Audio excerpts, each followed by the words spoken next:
Yahusha but he doesn't.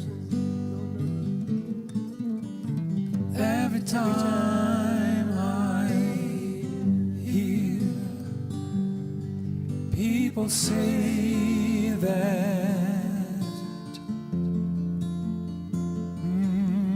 he did not come, and we were afraid every day, but I know he came. I know he came.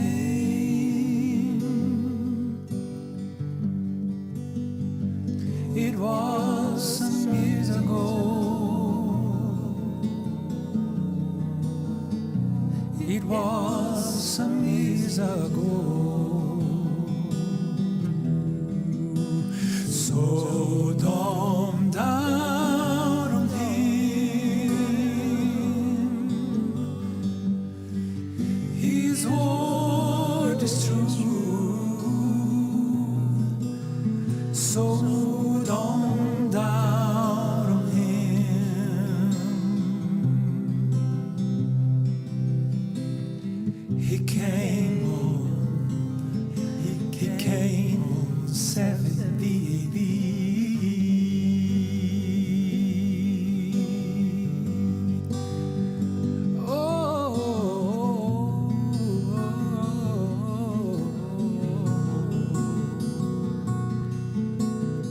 He came to marry and blow, and now we have a home.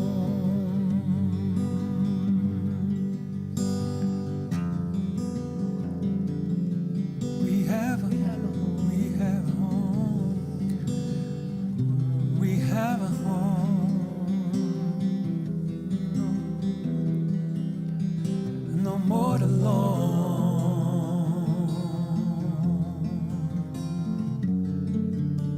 We have a home. Yahushalayim, Baruch Hashem, Yahuwah L'olam Va'ad.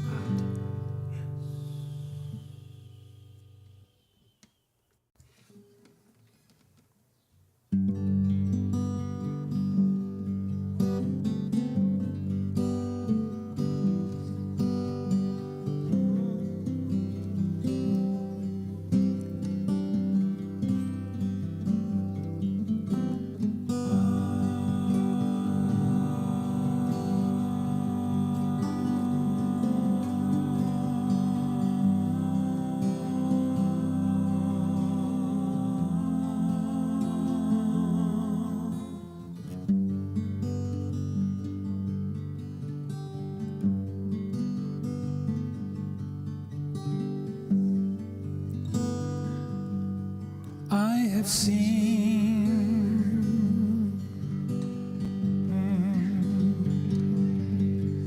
many times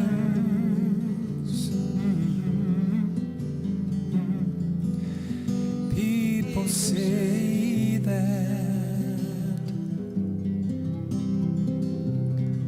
Yahusha lies, but he doesn't. Every time I hear people say that he did not come, and we were afraid every day, but I know he came. I know he came. It was some years ago.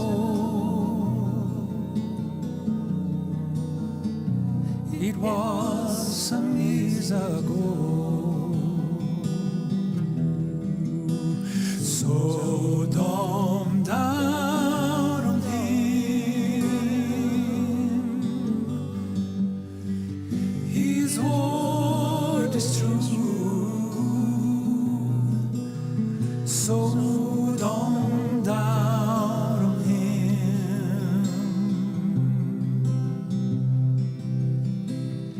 He came on 70 AD.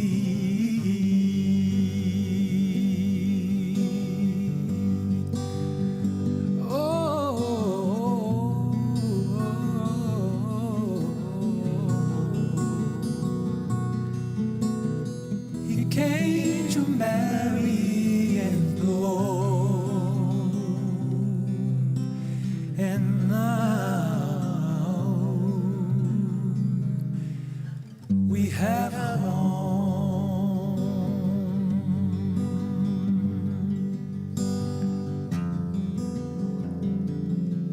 We have a home. We have a home. No more alone.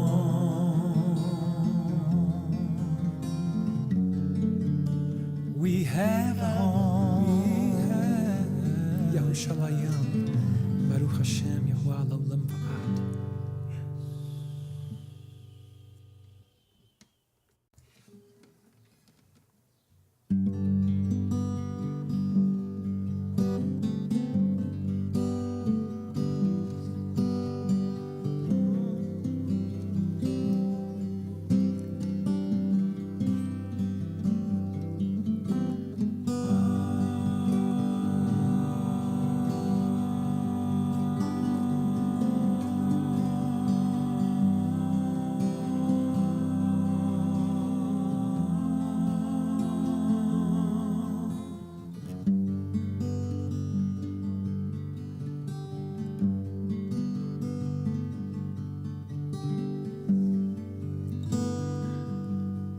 I have seen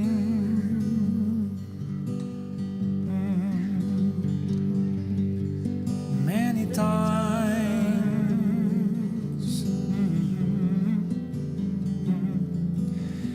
people say that Yahusha lies, but he doesn't.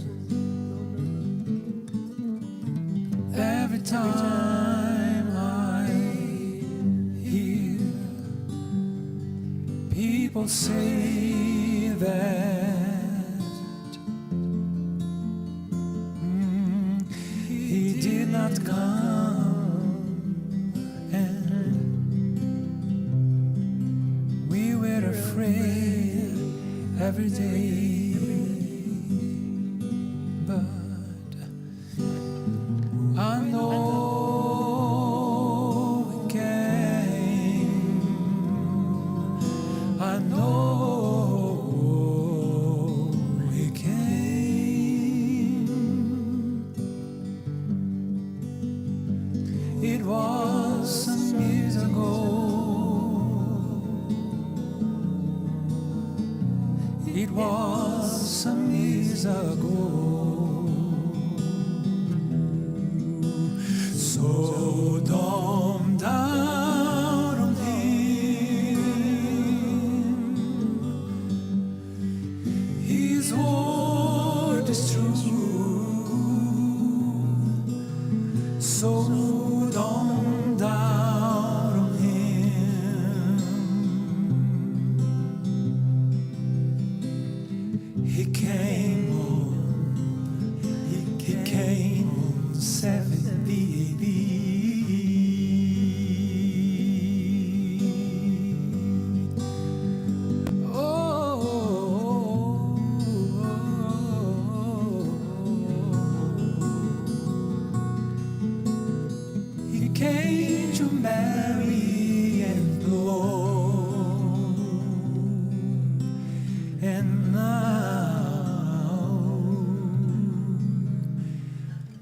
have a home.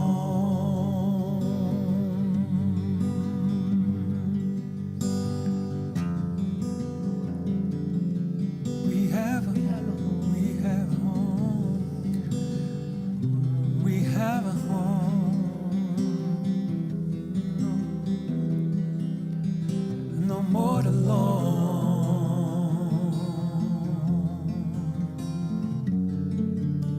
We have a home. Yerushalayim. Baruch Hashem. Yahuwah Olam Va'ad.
All right. All right. Shalom, shalom. Apostle Peter. Shalom, my brother Sholiak. How are you? On a scale of 1 to 10, doing Wow. about it. Okay, you're above the grass, not under it, so there's a plus. Between 5 and 10. Did you know today is episode 61? That's right. 61 times you and I have sat down and enjoyed another one of these conversations. And I got to say, they have become my favorite throughout the week. I really do look forward to these chats. Thank you. We get into some really good topics. Sweet fellowship is a cure for a lot of bitter disappointments and bitter things in life. And that sweet fellowship we need, every week, every Shabbat, and even intra fivefold. So it's times like today that I appreciate it even more. So, and there are things that you experience or that I experience and other fivefold experience that others do not because of our position. It's just like business owners. You guys get together with other business owners and you say, man, really, I can really fellowship with other business owners because they know what I'm going through when I'm trying to make payroll or when I'm trying to, do my thing. Well, the same is true and more so in the work of the ministry, which is why it is so important that we have the Alliance of Remnant Ministries and that we have our camaraderie among one another, because there are challenges that we face that are quite unique to our call. Yeah, absolutely. So, and then we had our unity service yesterday. It was beautiful, and it was to see people just come together like that. Man, it's to infer that the Berakah would be anywhere else is to call Yahuwah, is to speak against him, right? So he is very clear where he puts his Berakah. He commands the blessing. That's right. So, I challenge anyone to tell me where else it would be. It's not in isolation, that's for sure. That's right. Not in isolation. And I think isolation is a great way to stay in the world if you want to, or to have 2 feet in the world. Isolation is a beautiful gift of the devil to cloak your life so that you can remain in isolation. And that's always a warning sign for me, and I'm sure it is for you, when believers isolate when they really don't have to. Let's assume there's a community down the block, right? Or let's assume there's a community. Let's assume there's a community 20 minutes away. So they'll drive to save $2 on gas to 20 minutes from their you. house, but they won't drive 20 minutes. But they won't drive 20 minutes to be in fellowship with believers who basically believe the same thing, who are right down the block. Right there, that's a red flag. So continue to do that, all you isolated folks. You're not fooling anybody, and you're not worthy of some of the talents and the riches that Yahweh has for those who are willing to be plugged in. Well, there you have it. And that is exactly the point we were making, that he continues to make. And it's not us making the point, it's Yahuwah making the point and us being the example of the point, which is something that we all must contemplate. You are all an example. The question is, of what? What is he using you as an example of? Because he said there are many vessels in his house, some to honor and some to dishonor.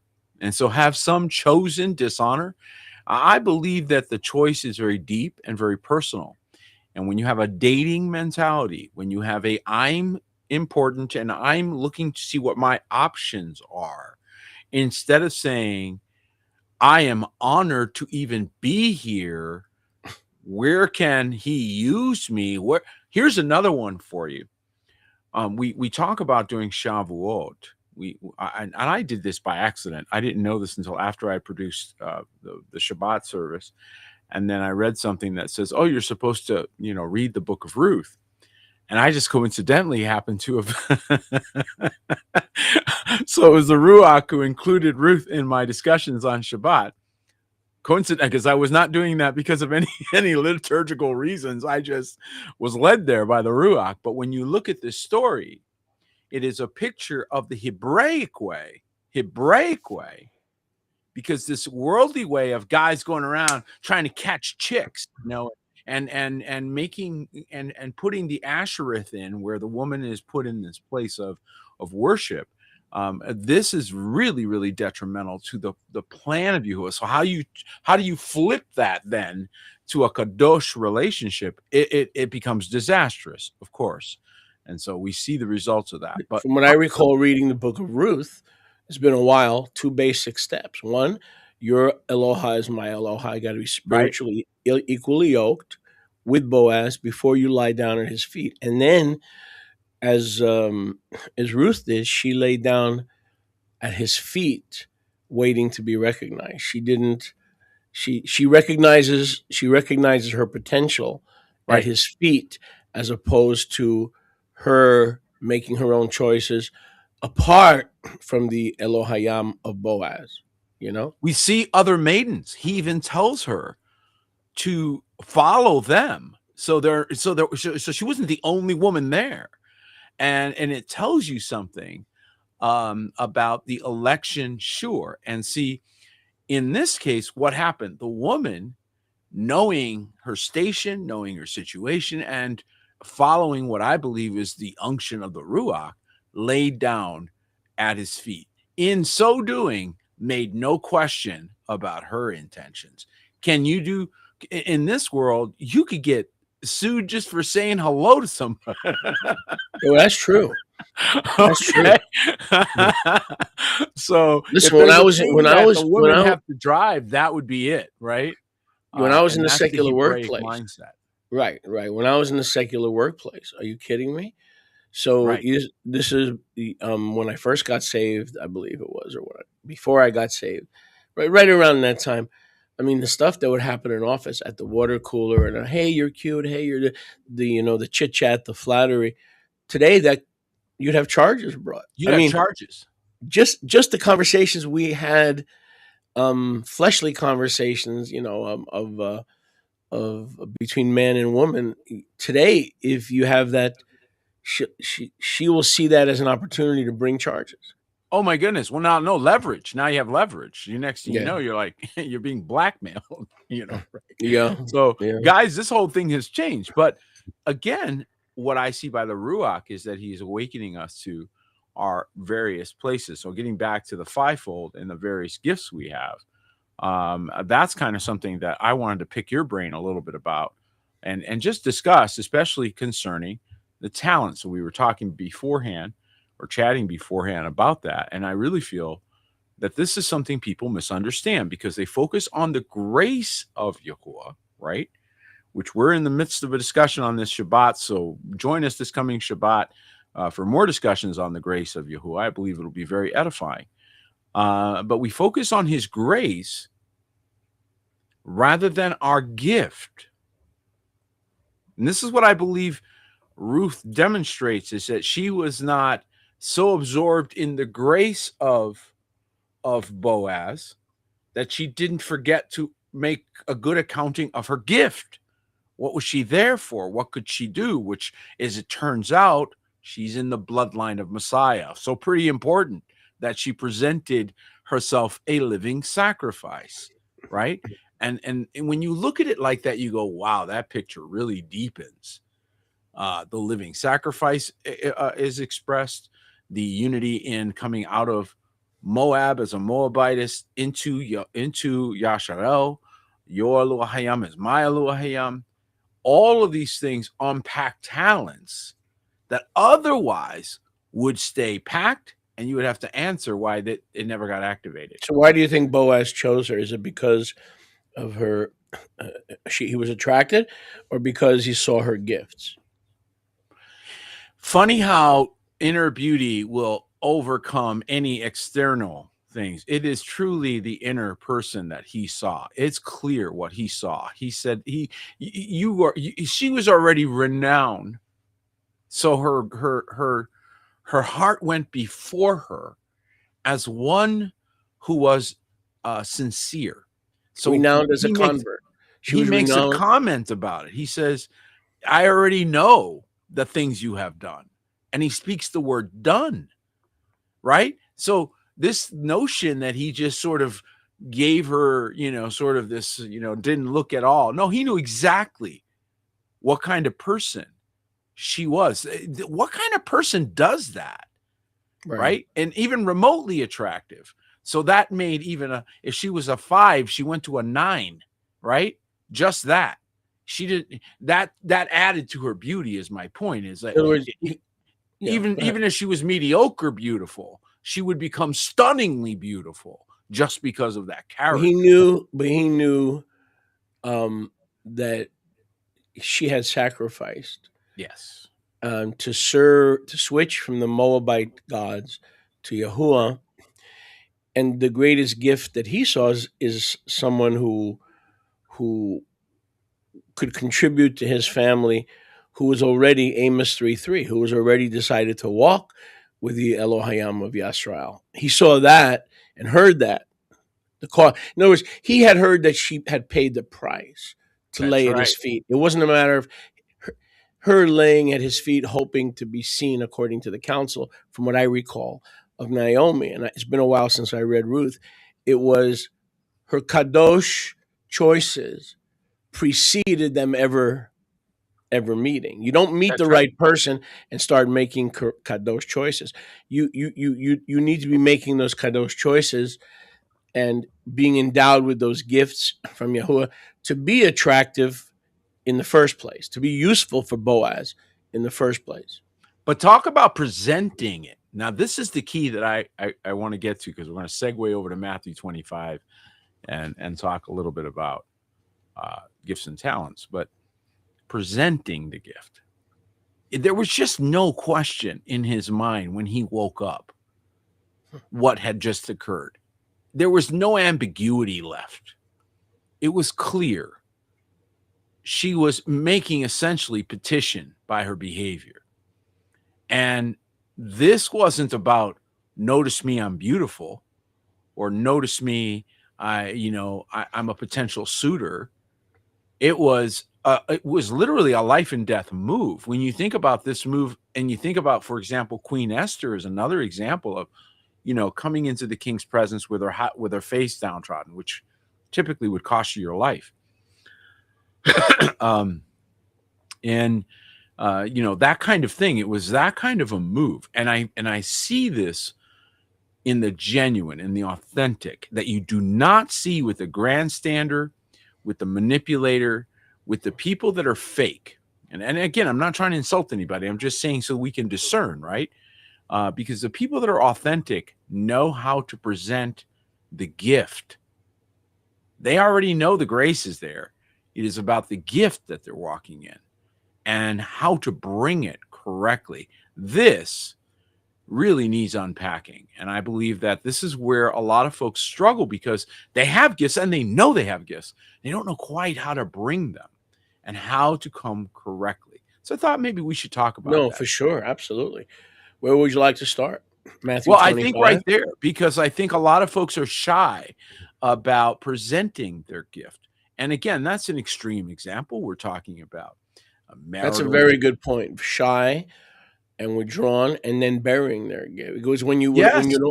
when you're shy and withdrawn, and you say, "Okay, that's my personality." Well, Mhm. that's a nice cloak. It's a vanilla and a coffee ice cream cloak. But the heart of the matter is you're burying or burying whatever your gift. So yeah, absolutely. You want to start in Matthew 25 and go Yes, from I there. want to get there. And while we turn there, and those of you that want to join us and take a look at that passage, I think it's a good one to take a peek at. Not to turn into a giant Bible study, guys. You know we don't try to do that too much, but just try to really take a look at this from the standpoint of just what Yahuwah intends. Just what is his intent? And not trying to get into parsing, but just understanding his heart. Okay. And Well, so what do you see in these verses? he says, watch therefore, you know neither the yom nor the hour in which the Ben Adam comes back. Right? So he put, this is of course for first century believers who were in the time when he was when he was bringing in and sealing the most holy. He was completing the sealing of all these things. And so he tells us that he, of course, is one as traveling in a far country, giving the picture in your mind of being given freedom to utilize what he has given you as you are led, right? Not sitting lazy, not doing anything, but doing something productive in his absence or in his when he is not actually there impressing upon you directly, right? And so to one gave 5 talents, and to two another one. I'm sorry, and two to another one, and then and to a man according to his own ability, and immediately he took his journey. Now, what does this say to me? It says to me that he never gives you more than you are designed to handle. So what you've been given, you're designed to handle. Mm-hmm. Yeah. Okay. And it's going to stretch you. How do I know it's going to stretch you? Well, because you are required to make it multiply. And multiplication requires covenant. I'm going to say that again one more time. Back this up. Move it forward. Multiplication requires covenant. Anything you multiply outside of covenant is a waste. It will go into the dirt and it will be useless. Yep. There's no forever on it. So you're wasting your time. You see that? There's a reason why the Isaiah 4 women run. There's a reason for that. They suddenly wake up and go, oh my goodness, I'm wasting my time out here. Yes, you are. So, just that simple. It's the same thing spiritually speaking as the ecclesias wake up and they go, what are we doing? We don't have even the right altar. We don't even know how to bring reconciliation. My goodness, we have no fruit. What are we doing? We're fruitless. We're a bunch of Fruit Loops. So we stop and we ask the hard questions before he shows up to ask us. Because if we wait until he shows up, we already know the answers. We already know what's going to happen. We can see it where he wrote it down. You're going to bury your gift because you don't know, quote, what to do with it, right? And you're going to put it in the ground and it's going to become fruitless. Whereas he said to you, the very minimum that you should do is take it to those who do know what to do with gifts. Let's keep reading so that we can, I think, present the full picture. Go ahead. So we'll get to you can keep, but I'm saying to get to the burial part, so people understand, because put it back up on the screen. Yeah, and let's take a And likewise, he had received 2 talents and also gained another 2, right? So look at this. He says, according to his own ability, first of all, so verse 15, and he took his journey. Then 16, then he had received the 5 talents, went and traded with the same, and made 5 other talents. So he did not sit still saying, look at me, I'm a 5-talent person. Man, listen, I'm 5-talented. I'm so 5-talented. Y'all should just look at me because I'm 5-talented. No, he didn't. He didn't do that. He took those talents and he made more. Mhm. Okay. And likewise, he that had received 2, he also gained another 2. But he that had received 1 talent. Now look at this. This is where the danger is, because you begin to think to yourself, well, I'm nothing. I'm a small person. I'm little. I don't have much. So no one's going to notice if I just park my gift. Yes, it will get noticed. And this is, I believe, Yahusha's point. Okay, because I think a lot of people find themselves in the I'm a nobody, I'm a nothing, my gift doesn't matter. I don't even know if anyone will even notice. Why should I bother? Right, Sholiak? Why should I Oh, even yeah. bother? Mhm. Okay, no one's going to care. No one's going to notice me. What can I possibly do? Here's another one. Ruth could have said, how can I affect this great man, Boaz? He's already a great man. He has maidens here. He has fields. He already has servants. Look, he has young men, rulers that Reputation. he commands. Easily could have said, "Oh, I can't possibly do anything good here. What benefit could I bring to such a great man already? He's already a great man. I should go sit in the corner and try not to make any noise. I should go sit in the corner and be mealy mouthed and be quiet. Oh my gosh, because what could I possibly give to this great man?" That's not how Ruth thought. That's true. And yet that's exactly where a lot of people sit in the corner of the kingdom and say, oh, what can I do? Great Yahusha and his great apostles and his great pastors and his great ministers. Oh, they have it all under control. I'll just sit back here. And Yahusha rebukes you. And wasn't she practicing the Torah of place? The father had revealed through Naomi the place and the field. What happens if she would have chosen her own field and said, nope, I'm going to lie down in this field and wait for the best looking guy or the best this or the best that, the closest man, as long as it's a man who has a little bit of money, okay? No, that whole thing, before we even get to the bracha of her becoming his wife, she had to practice Naomi's Torah of place. And obviously, Naomi is a type of the Ruach, acting on behalf of Abba Yahuwah. So this experiment was already run, by the way. There already was a fork in the road, and weren't there 2 sons of Naomi that passed away? Yes, Chilion and what I remember, Malhon and Chilion or something. Yeah, Okay. maybe mispronounced. So it wasn't just one. So we've already run this experiment. What's the name of the other woman? Exactly my point. Yeah. There you have it. Yeah. We remember Ruth. Yeah. But who the other lady? I don't know. Who that? Who that? New Orleans. Who that? There you have it. Who that? Who There that you chick? have it. If you don't hook up with Yahuwah's plan, no one's going to know you even existed. No one's going to know you even You existed. can work hard all your life. You could think you're nothing or you think you're somebody, but nope. You have to present yourself in Yahuwah's field, at the feet of Yahuwah's servant, at the feet of Yahuwah's purpose. You've got to present yourself and not fight it. So everybody who skipped doing it Ruth's way, we don't even remember their names. Here's another one for you. It goes right along the same point. How many other people thought, now I'm going to preach this gospel and I don't need no stinking shepherds. I don't need no apostles at the gates in Jerusalem. I don't need to ask for their right hand of fellowship. I'm just going to go out there on my own and just start preaching. Tell me their names.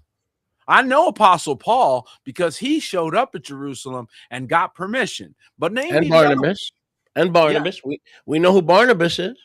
Right. We know certain people because of the way they conducted themselves. Who are the ones who ran their own shop on Cyprus? Give us their names. Give us their names. All the ones who ran their own shop on Cyprus. Exactly. Or how about all the ones on Crete Yeah, who there say you go. that people like Paul and Peter who are Come submitted on. are dogs? They're Come dogs. on. There were a lot of isolated apostles and a congregation of one That's or right. on Crete. What are the names of all the apostles in Crete? And by the way, what works for that, the same principle with the pagan gods. Yahuwah says, don't even mention the name in Exodus 23 of other pagan deities. Well, There guess it is. what? What are they? Do you realize that when Pharaoh heard that Yahuwah, the Elohim of the Hebrews, was knocking on his door, he was ringing his chimes, right? He what did he do? He opened. This is in Exodus chapter 9. He opened the book and started looking for Yahuwah's name under Y, and couldn't find it. So all the other hundreds of Egyptian gods, how many of those gods are known today? Forget about the followers. We know Baal, we know Moloch, we know a few biggies, right? From the Babylonians. But in that Egyptian book, a pantheon of gods, how many did Yahuwah allow to remain their names unerased? Maybe Helios, maybe one or two, right? But there were thousands of gods. There were so many gods that Pharaoh had to look up Yahuwah in the book and says, I never heard of Yahuwah. Who is Yahuwah? You fitting to find out, Pharaoh. You fitting to find out. Okay. And so this is why I believe the authentic are really getting this, and this is going to minister to some people. And if it's ministering to you, Yada Yahuwah. Our intent in doing these broadcasts is really to touch your heart and to say, we hear you and we see you, we feel you, and we know that it's easy to feel like no one can see or feel you, but we do. And you can't sit there, sweetheart. You can't just bury your gift. That isn't going to work. And courage is required. We agree. It took a lot of courage for Ruth. I mean, can you imagine? She was probably a very sweet lady. I mean, I just try to imagine her personality, right? She was probably the most sweet, darling of a person, gentle personality, was not somebody that, like, she wasn't a boss babe. She wasn't somebody that pushed her way around the world. You all know what I'm talking about. And there's people that you don't have to give them much room. They will just take it. And then there are these hearts. And so for her to step out of her comfort zone, if you will, to listen not only to Naomi's counsel, but also to execute it in such a manner, it just goes to show you that maybe that may have been the most that might have been the most out of her norm moment of her life, but as it turned out to be pivotal to her future walk, obviously, and her legacy that she left behind. And her name is preserved in Yisrael to this day. To this day. To this day. And we another example that I shared with the Sholiach, I'll share with all of you, was how that Yahuwah will move things, right? So he says in this parable that the one that had the one talent, if you put it back up, he says the least you should have done is put my money to the users. Listen to this. So he said, after a long time, the master of those Avadim came back and settled accounts with them. He does what? He settles accounts. Can we all just agree that our account is going to have to be settled? And if you get that, then you swallow a little bit, go, oh boy, I have an account. Yes, you will give an account for your gift, right? He gave you grace for your gift. Okay? So that he that received the 5 talents came and brought another 5 talents and said, Master, you delivered to me 5 talents. See, I have gained beside them 5 talents more. And his master said to him, well done, you tov and faithful avad. You have been faithful over a few things. I will set you over many things. Enter into the shimcha of your master. And he also had received 2 talents, came and said, Master, you delivered to me 2 talents. And see, I have gained 2 more talents beside them. So even though they're not the same, they were judged the same. Even though they're 5 talent and 2 talent. So this is clearly not the same type of person. This is given according to several ability. And so this person with 5 talents clearly had higher ability. However, the person with 2 talents was judged the exact same way, because he was judged according to his ability. You see that? So it wasn't like he had to meet the judgment of a 5-talent person. No, he had to deal with his own, and as a result, produce the fruit. Now, he says, "Well done, thou tov, and faithful avad. You have been faithful over a few things. I will set you over many things." And then he who had received 1 talent, look at this verse 24, and said, "Master, I knew you." Okay, first of all, anybody says they know him and keepeth not his commandments is a liar, and the truth is not in him.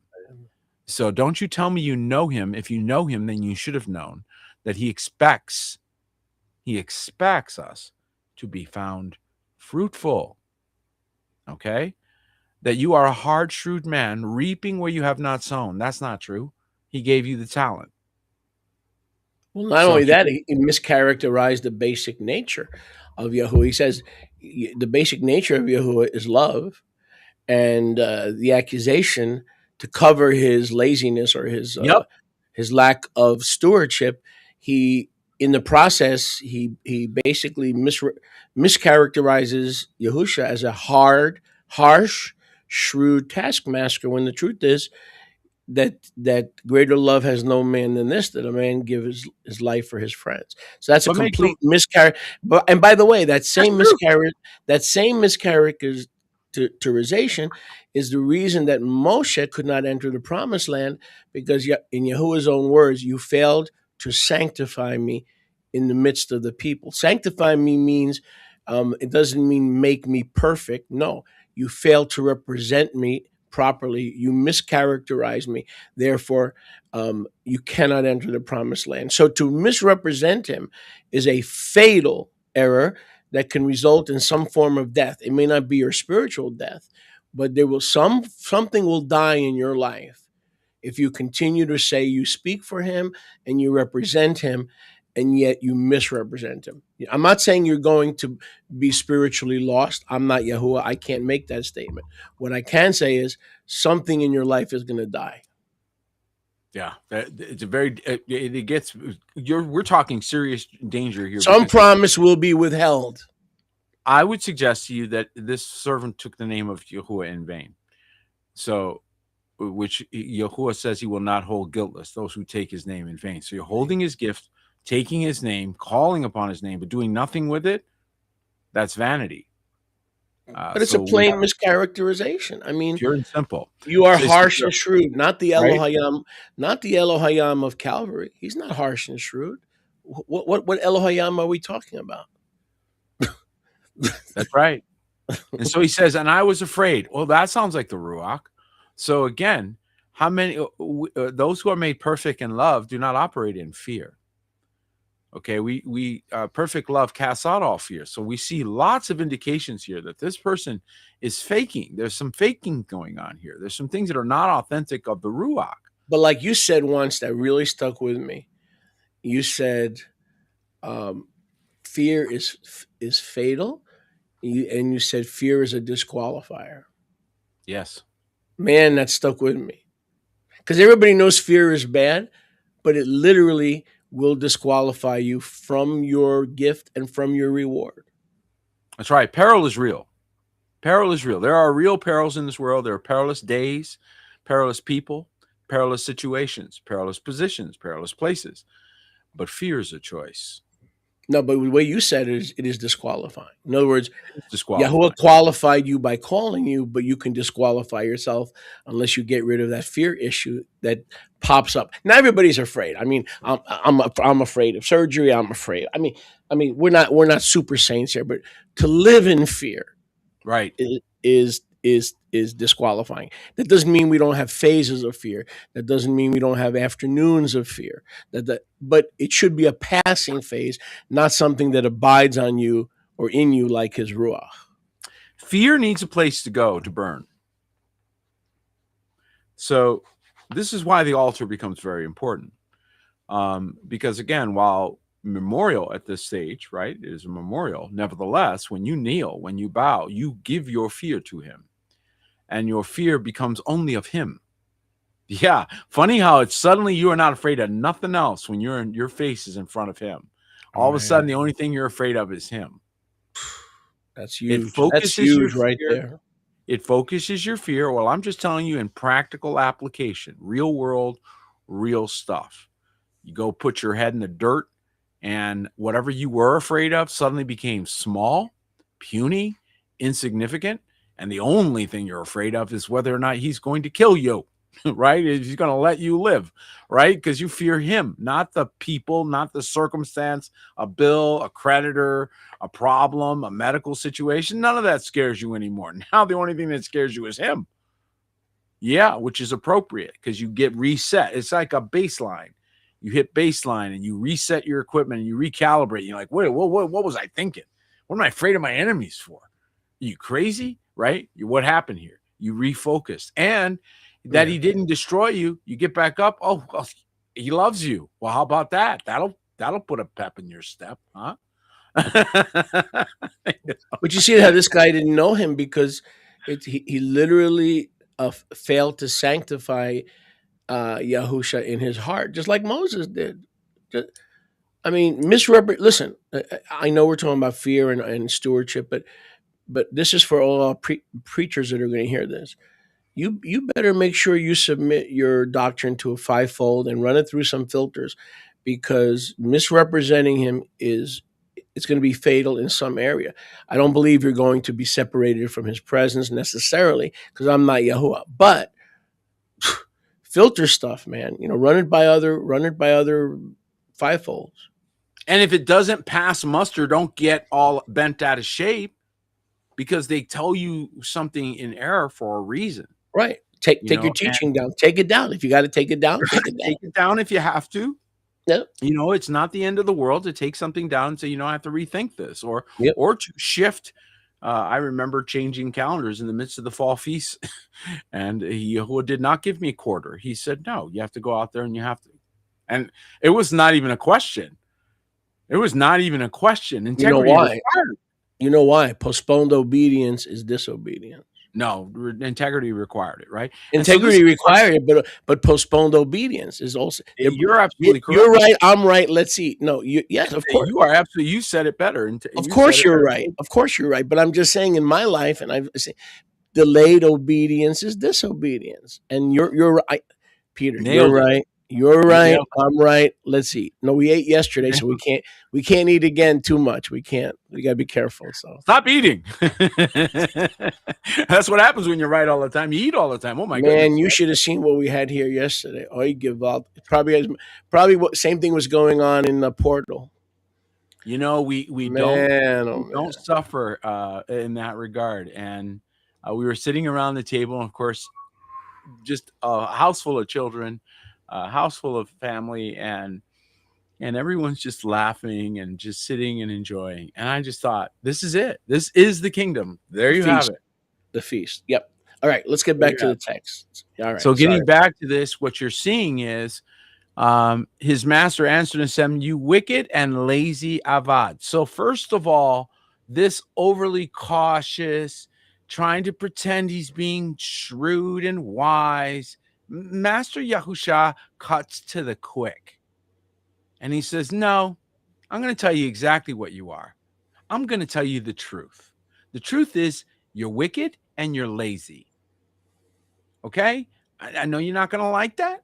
You might get upset, like he called the woman a dog from Tyre and Sidon. Well, guess what? He's calling you to your face. Wicked and lazy. Why? Because it takes faith and courage to put your gift to the user. Right? You supposedly knew that I reap where I sowed not and gather where I have not zarah. You should have at least deposited my silver with the bankers. Whose silver is it? His. So first of all, this person was being entrusted with something that belonged to another. And we get practice with this weekly. Okay? Then at my coming back, I would have received my own with interest. Take therefore the talent from him and give it to him who owns 10 talents. Whoa. Stop. What? Stop. What? Yeah. Take his and give it to the one who I gave 5 talents to already, who produced 5 more, and he has 10. Give it to him. But he already has 10. Yep. And he's going to have 11 now. For to everyone that has shall be given, and to him, and he shall have an abundance. But from him that has not, shall be taken away even that which he has, and cast the unprofitable avad into outer darkness, where there shall be weeping and gnashing of teeth. Okay, I want to stop there. So this does not sound good. Who wants to be in the outer darkness with weeping and gnashing of teeth? Does anyone want that as a goal? No. I'm pretty sure anyone who reads this says that I do not want my fate to be. I don't want to be, first of all, cast out of anything, right? So cast out means you no longer have access. And number two, I don't want to go into darkness. I'm coming into his marvelous light. So we're going the other way. And thirdly, I don't want to be weeping and gnashing teeth. Does that sound like fun? No. So he's warning us in advance that you do not take lightly his gift that he put inside you, that he made you to be. So if a woman, for example, or a man, doesn't matter which it is, any person, right? So let's just say that any person who withholds their gift themselves because they think that this somehow is better than putting themselves at the hazard, if you will, are going to get rebuked at the time of giving accounting. And I think you should know that so that you can then maybe go fast and pray. And I realize you might need Ruth's level of courage, right? You might need Ruth courage. You might be like, man, this is going to be hard. What if he rejects me? What if my gift is not accepted? What if I'm told to get out of here? You know, there's a lot of fear of rejection, right? There's all of this. And so she had to overcome it because she was quiet. She was one of those quiet ones that never says anything. But she knew she had to go. It was like the Ruach had to move her to be what she had to be. And didn't have to be that all the time. But that day, she had to do something extraordinary. And by the way, a lot of born again believers, they love Yahushua, so they say, but because of this, they die in their comfort zone. You know, a lot of believers die in their comfort zone. The comfort zone is not where Yahuwah wants you. He wants you at Boaz's feet. He wants you at the Torah place, in the purpose of Yahuwah, in the surrounded by the co-laborers or the wife or the husband that he has for you. Comfort zone is a very dangerous place for the child of Yahuwah. He wants to get, whenever I accomplish something for Yahuwah or Yahuwah through me, it's always when I take the first step, meaning getting out of my comfort. Always.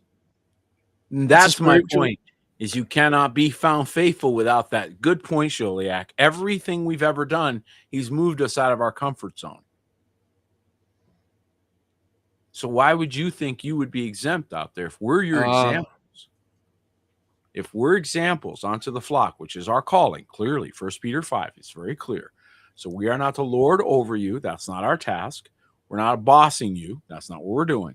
We're simply showing you and telling you that if he uses us in this way, it's for a reason, because he's going to do the same with you.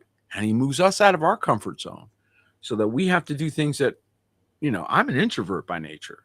You would never have heard from me. I'd be over here typing things you never heard about and go on with my life. He has to move me into this new person. He had to change me into what he needed me to be. I believe that. That's why I say he forged me and he beat me. Let me give you an example of what we're talking about, not burying our talents. So we had a lot of talents. We had fruit in Miami, South Florida. Yahuwah said, go up here to Baker County area. Not specifically, but the general North Florida area. When we got here, there was nobody here. There was no members. There was no congregation. There was nothing here. So for the first 2-3 days we were here, this was my ministry. This is after 30 years or 25 years of success. Yeah. My ministry was Rivka sat in the driveway. She sat in her car and cried. She cried for 3 days. I have no friends here. I have no family. There are no members here.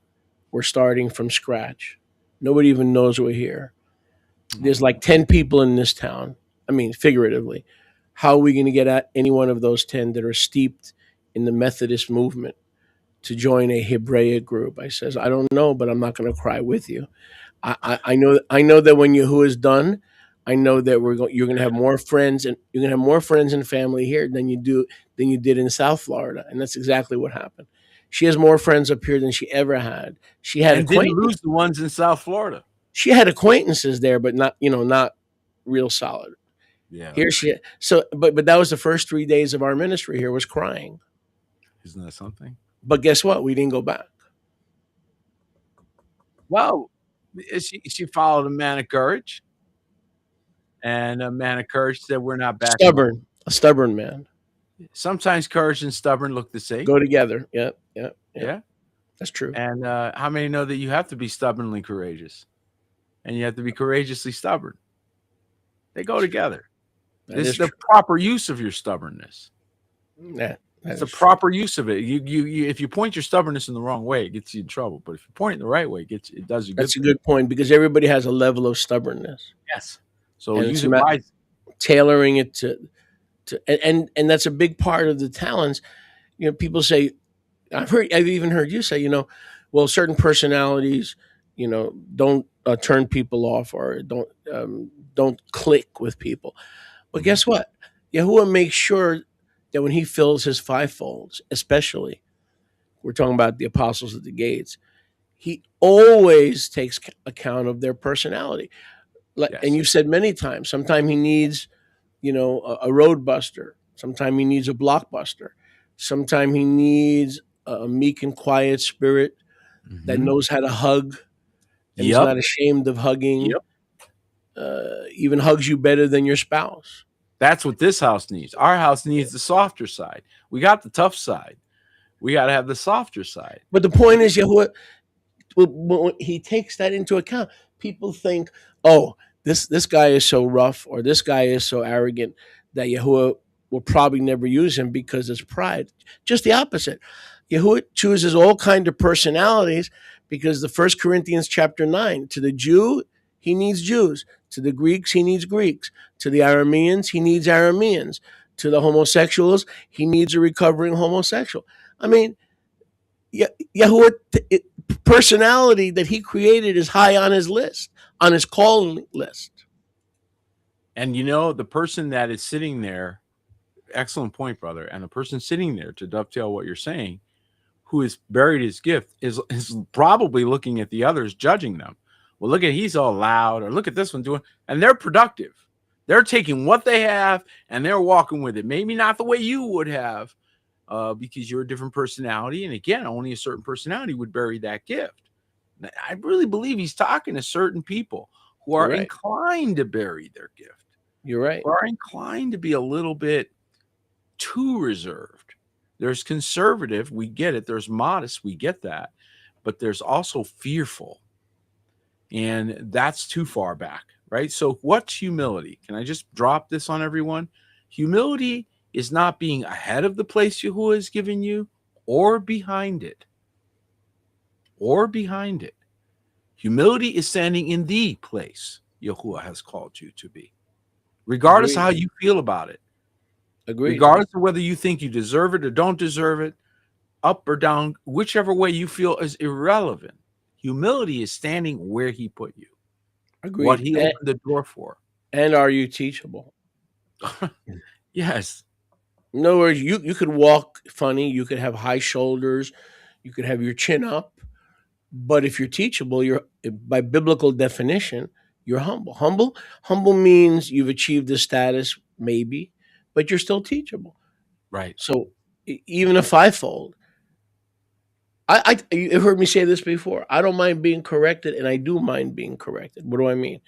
Don't come and correct me because you don't like this or you don't like this. Not interested. If you want to correct me, come with the word. Come with 2 or 3 places in the word, and correct me in private with respect, with honor, in the word, and I will stand corrected. But don't come to me without the word.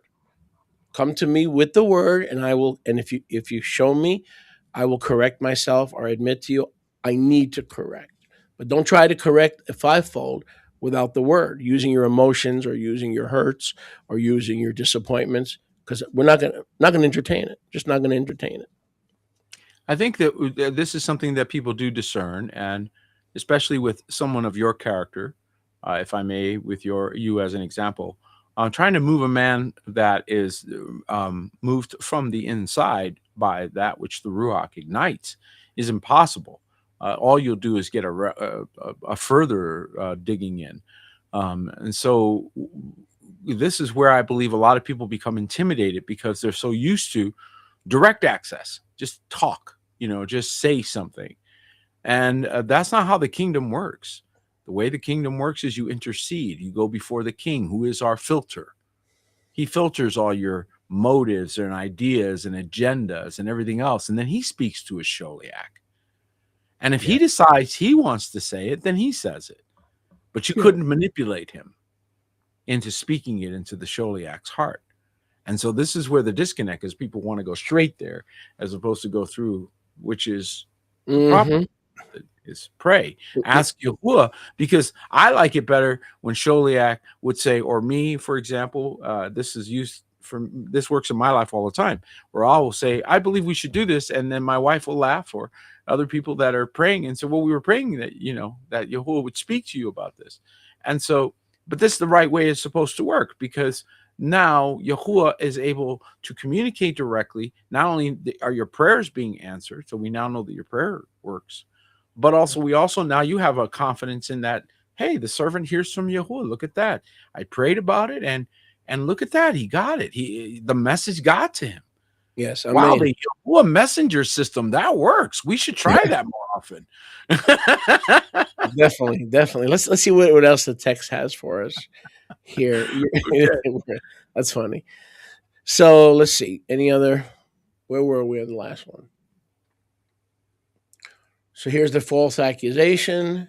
Right. You should have at least a positive correction with the bankers, right?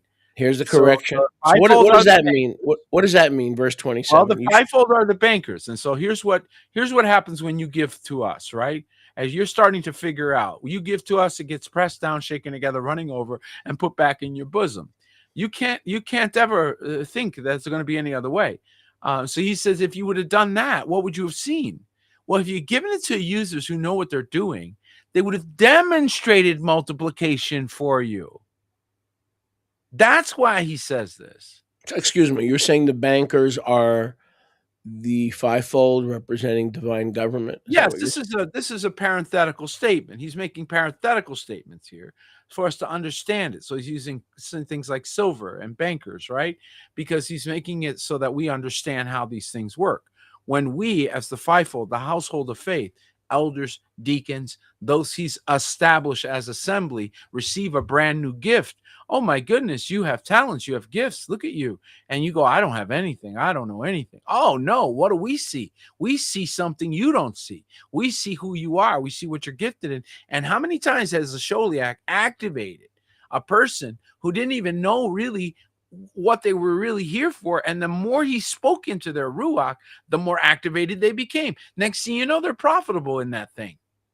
So you got to understand that when he's saying this, he's saying when you come to them, you are not just going to now at least produce some results. You're also going to watch how results are made. So verse 28 and 29 teach us this. And then I'd like your comment. It teaches us that his kingdom doesn't work the way the world's kingdom does. It teaches us, in other words, in the world's kingdom,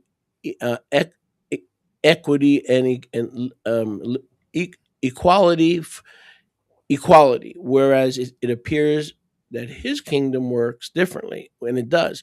He takes the one who buries his talent, he takes the talent as an act of discipline and gives it to someone who is fruitful and submitted and planted in the vine. See, now the world will never buy into this. Who cares about the world? But I mean, we care about them, but not in terms of how they run their operation. The talents.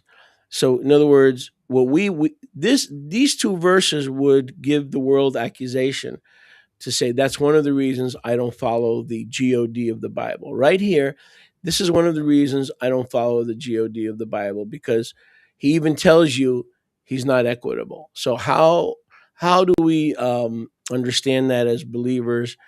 I'm not sure how you're coming up with the he's not equitable part, because I'm not. I'm play acting. No, I know you're saying it as there. I'm not sure how you're coming to that conclusion, but I will say this. he's the one who sends the gift to begin with. Mhm. So you didn't have equity to begin with because he's the one that put the gift inside you. Amen. So where's your equity? There is none. What your only obligation was to add energy, which he also supplied. So he gave you everything you needed for life and godliness, just as Peter said. He literally gave it all to you. All you had to do was mix. And so this is where knowledge and understanding combine to produce results or wisdom. And without results, we are just puffing in the wind. So what are we looking for? He says, judge a tree by its fruit. So we must have the fruit of the sending of that word. And if he gave you his word, he put it in you. So every one of us are word made flesh, dwelling among people. We are all a word, every one of us. The word came and dwelt among us, right? The word came and dwelt among us. You are made in his image. You have a word. You have a purpose. That is why you're here. We are none of us all of it like he was, all the fullness. But we are a part of his body in one ahad. So when you are using your gifts and talents, when you say, I'm going to put my gift to at least those who know how to use my gift, you present yourself a living sacrifice, Romans 12. Right. I don't know how you might use me, but if I could be of service in any way, let me know, right? That's a beginning. What the overseer sees you says, well, let me look you over. Oh, I'm starting to feel what you might be called to. And the Ruach begins to speak. Next thing you know, you're starting to move toward greater productivity in the kingdom, not in the world, in the kingdom, where it's going to fruit that will remain. So use it or lose it, or if you're not sent or if you're not endowed, take the one talent or the two talents you have and bring it to the bankers. Yep. And they will use it on your behalf, and you'll probably be credited for at least keeping the talent within the confines of kingdom government. That is correct. Let's take a good example of this. Yati members, to commend Yati members. Let's take a good example of this. They would not have, any of them, no matter how anointed and wonderful people they are, would not have done the Restine, the Bible, the translation. This required a Sholiach level of anointing, a Sholiach level of intelligence. I mean, I'm not puffing the man up. I'm just telling you the reality. It required a certain gift set, but it also required money, resource. Okay. And so the people that said, look, I don't have his gifts, man. I do not have Sholiach level intelligence. This man is gifted by Yahuwah for this purpose. But what I do have is I got my tithe. I'm going to bring that. I'm going to support. I'm going to give my gift to the user, if you will, to see if we can get something done that otherwise would never have gotten done. In other words, instead of burying it, team up. He teamed up, right? So now, like our brother Chris or others, they're like, look, this ain't my call, but this is my brother's call, and I got his back. Okay, so I'm going to stand with my brother. I don't know what he's going through or how he's going to pull this off, but I know I'm not leaving without him. So burying your talent is forbidden, but teaming up is a humble thing, and it's an effective thing. That's what Ruth does. Ruth teams up. First, she teams up with Naomi. Since the team is in her heart from jump, and then she teams up. Then she teams up with Boaz's other wives. She hadn't even met them yet, and was already on team. Hadn't even met them yet. So for Ruth, polygyny was not a second option because I'm a reject. No, it was a first option. And she wanted security. Okay, look, why are you going to marry? Why? I mean, look, you got to think Hebraic. They were going, look, you are brand new. We don't know if you're any good. I'm going to go with the proven.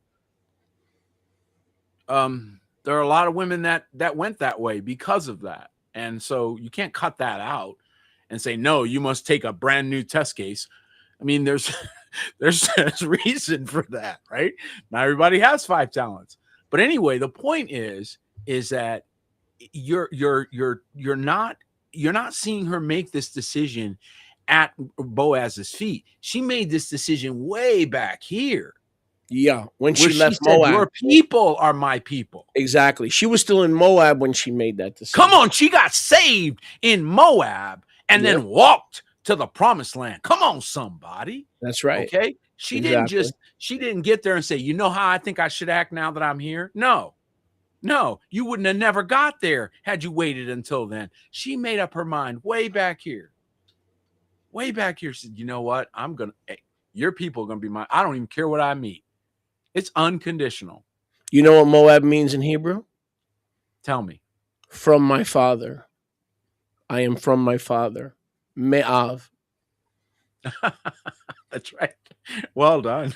First she had to find the father in the place where he is my father before she could be a wife to Boaz. You feel a sermon coming on? Yep. She has to get herself ready. She has to get her water baptism. She has to get her cleanse. She has to get her ruach. She met her father in the place of Moab, which, as I said, means I am now from my father. I am not from my ex or from his gods or from the gods in the land of Moab.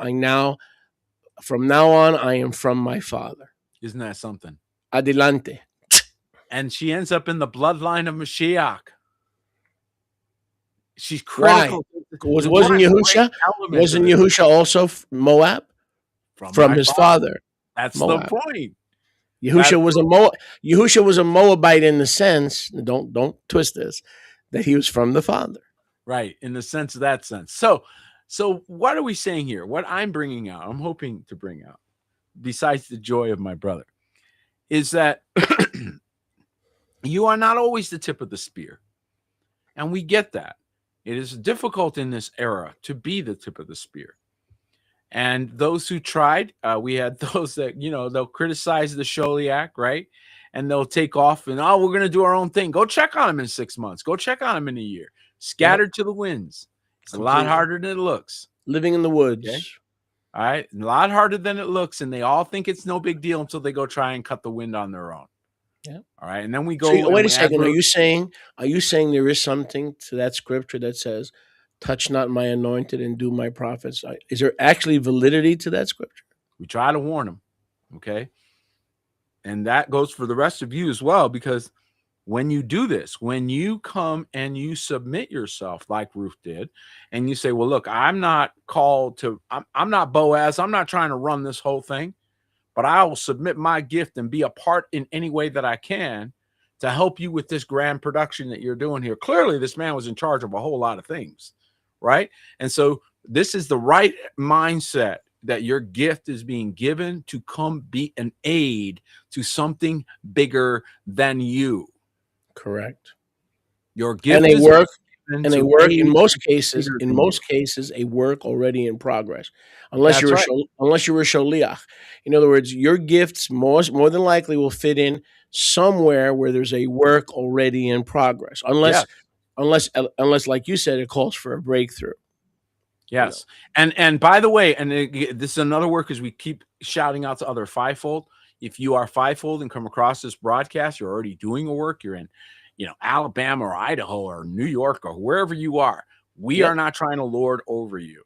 We did things that you're going to want to know about, though. You're going to want to know about the Racine Bible. You're going to want to know why this Angel DX. There you go. Okay. You're going to want to know about the 12 stone altar. Yep. You're going to want to understand why we did it. Not just that we did it, but why this was critically important and why the Barakah is manifesting. And this is the key, because if you don't have the proof, then you're just talking. You got a spiritual theory. And all those talents are given out to develop a team or the kehillah or the assembly. In other words, they're not given to take and go buy a polo pony and disappear from the earth. Come on. So those you're talking about arm, in other words, whatever talents you guys have in the Hispanic ministry and whatever ministry you have, if you bring those talents to the bankers, not the money changers, but to those in works already in progress. Your talents are going to multiply faster Yes. than just sticking those 3 or 4 talents in a corner. It's not just the one talent that's in question. It's the 3 talents. Any talent is in question that's isolated. That's right. Any amount of talents is in question. Now you also notice that, and this is really important that we see this, that Mashiach doesn't abandon the talent. He removes the person. So something he said to me in the 1990s, he said, I'm sending you to do a job I sent 3 others to do, but you will finish it. And so right then I knew his purpose is kadosh. Personnel can be changed. That's powerful. That is powerful. So, in other words, he doesn't remove the talents because the gifts and talents are without repentance, but he will switch out his team. That's so, right. in essence, he's like a coach. The Korah's censer was not destroyed. That's right. Yep. Korah's censer remained because it was kadosh, and the censer didn't do anything wrong. It was Korah that was replaced. Somebody else was, that metal would be used for another purpose. So the point is that he doesn't abandon that which is already established as kadosh, and your gift was given as kadosh. But it'll be more effective if you team it up. If you team it up, until you activate it, it remains in the seed bag, and you have to put it in the ground for it to activate. And so when Ruth hit the ground, come on, somebody. You see, worship is all about bending over, by the way. Oh, we're going to get there. But when Ruth hit the ground and touched the ground where Boaz's feet are, obviously. And by the way, everybody's supposed to have beautiful feet. The scripture says, lovely are the feet of those who bring good news. So y'all supposed to go get pedicures. If you don't get them, you don't have pretty feet. Go get pretty feet. Well, that's if you could find a Vietnamese parlor. Listen, find one. Get your feet did. Okay, anyway. Only Vietnamese get to touch my feet, brother. You got to be from Vietnam. I just love that one. I told you the story about I walked into a not to get sidetracked, but just quickly. I walked into a sidetrack. Why not? I walked into a nail salon. I told you this. And I'm finished with the pedicure. I'm ready. $30. I'm ready to give a $30 tip. I'm a generous tipper. And she was so happy. The Vietnamese lady, she knew 3 words. You come back, you bring feet. I'm like, what?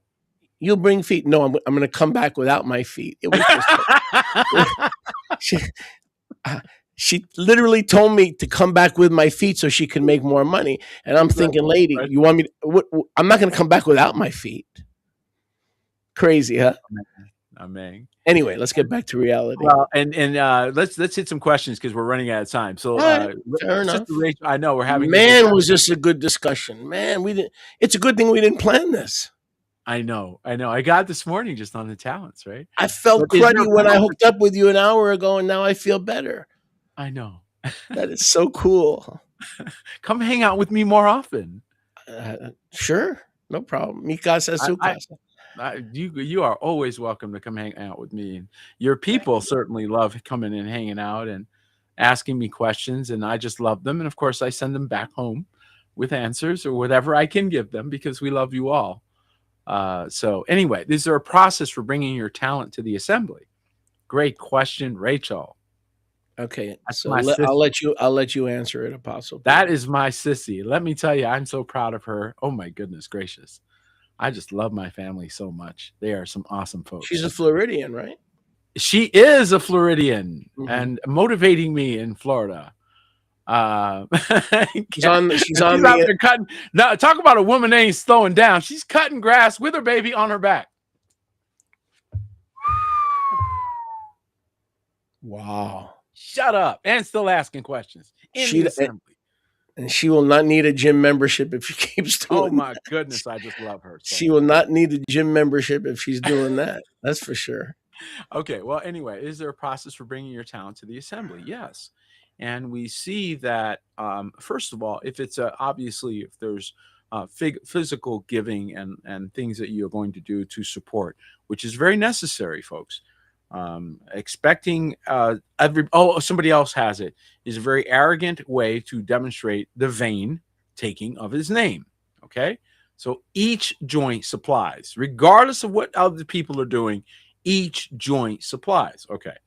So now as you do that, you're supporting the work, number one. Number two, prayer and no strife are two huge things that you can do as you present yourself, as you give to the work, as you stand together, is actively prevent or actively work against all strife and division, and actively pray. So this is how your gift is accepted. Your gift is never accepted as a transaction. Your gift is accepted as part of relationship. Oh man, well put, right put. Let me see. Is there any type of wait time for a new believer before they are able to contribute? Is there a wait time for new believers? Well, there is no indication in the scripture of such a thing. The scripture says that, and it makes it very clear that he receives all who come humbly. And so if you're coming unto him, who is the restorer of your soul, why would we put an artificial impediment on that? No, you come and you present yourself a living sacrifice, as he says, kadosh, acceptable, which is your reasonable service, that he may prove that which is the good, acceptable, and perfect will of you. And I would just add to that, it depends what the gift is. If the gift, for instance, is hospitality, if it's the gift of helps, absolutely, from day one.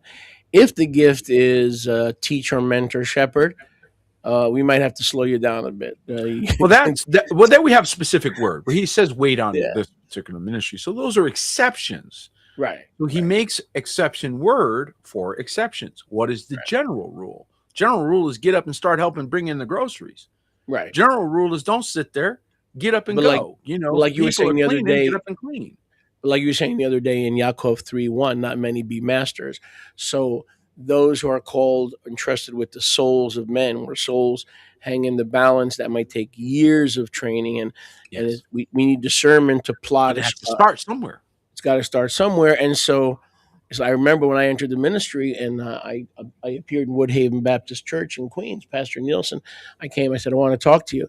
I said, okay, I'm Moshe Konachowski, and I'm an evangelist, and I'm sent by Yahuwah, and I'm sent to the Jewish people, and I'm called to the ministry. So when can I preach? I love to preach. I love to teach. He went to the broom closet. He said, come with me. He handed me a broom. He said, here you go. Get it? Yes, I do. In fact, I recently heard from someone from you guys' part of the world, South Florida, and it says he's going to be in Arizona, wanted to come by. So once I asked where this person was from, who are you? And he told me, and he'd been with you and Chris Brumfield since he was 7. Okay, this is a person that doesn't need to be taught how the house works, right? This is a person I already know. Okay, well, you got raised right, so I don't got to worry as much about you. And we can, and now he can come, and who knows what Yahuwah. And that's why when pastors talk about people, it's not in the realm of gossip. It's in the realm of, what do I need to know? Oh, is this a man of character? So when pastors talk or leaders talk about sheep, it's if their spirit is pure, it's never to uncover their nakedness. It is to see, have they been trustworthy, or are they making this move to escape trustworthiness and accountability? So it's important that fivefold talk about their sheep, not in a sense of uncovering their nakedness, but to know exactly what's walking in the door. Exactly. And he says to know those you labor amongst. So this is appropriate. And to understand each gift and understand how you can utilize, and this is our task, because this is why he said this. This is why he made the statement. He said you should at least come to those who have already got dedicated. You should come to those who are already in operation of their gift. You should come to those who are no longer questioning whether they're called anymore. Okay, these people are fully operational. Help them while you decide what you're called to do. That's the point of that. So it's not a condemnation if you catch it early, my brother and my sister. It's only a massive problem if you delay, if you procrastinate this. So if today you say, Peter, you're right, I got to make myself more available, I got to be more faithful with my giving, and I've got to stand with my house. I don't know why I was being wishy-washy. Please forgive me. And you know what? Of course you're going to be forgiven because you're catching it early. It's the ones who wait until the accounting hits them, and then they want to tell you they're sorry. That's too late. Yeah. Apostle Peter, this is a beautiful one from Pat. It's up on the screen. I believe you're more familiar with him than I am. Look at that. Look at Shalom. that. And you know, we love Patrick. Patrick is a part of Remnant House and was critical to the establishment of the altar. We have nothing but love for Patrick. And in fact, he's going east to help some of our brethren on the east side of the country who are doing some work. And so we speak the barakah upon you, Patrick. You are forgiven, and we love you. Absolutely. Amen. And in terms of fellowship, absolutely. I don't know if absolutely. If he has a ministry, does he have a ministry that's no, connected? he has the ministry of helps. He has a ministry of helps, and he's in construction and does amazing good stuff. He built my oil room. So, you know, he's a delight to us. He had to go back to Texas because he has sons there, and, you know, probably felt like he left us, but you didn't. We love you, and you're fine. And we're very delighted to see you connect up with other brethren and bring your talents to them. That's a beautiful thing. Here's a very good question. Yes. The answer, I concur totally, Pat. Here, this is from. Listen to this woman. I can't have Rob cutting no grass when he gets home. The man is tired from working so hard for us, while she cuts grass with the baby on her hip. That's a testimony right there. So this is from Natan. Shalom Shaliach. How do I know which talents Yahuwah gave me to apply? Okay, as a general rule, I'll answer this one first. The thing that you love to do for Yahuwah, that you love to do with Yahuwah, that you love to do in accompaniment with his Ruach, the thing you love to do in regard to helping his people, to ministering to his saints, to lifting up the least among us. Okay, Matthew 20.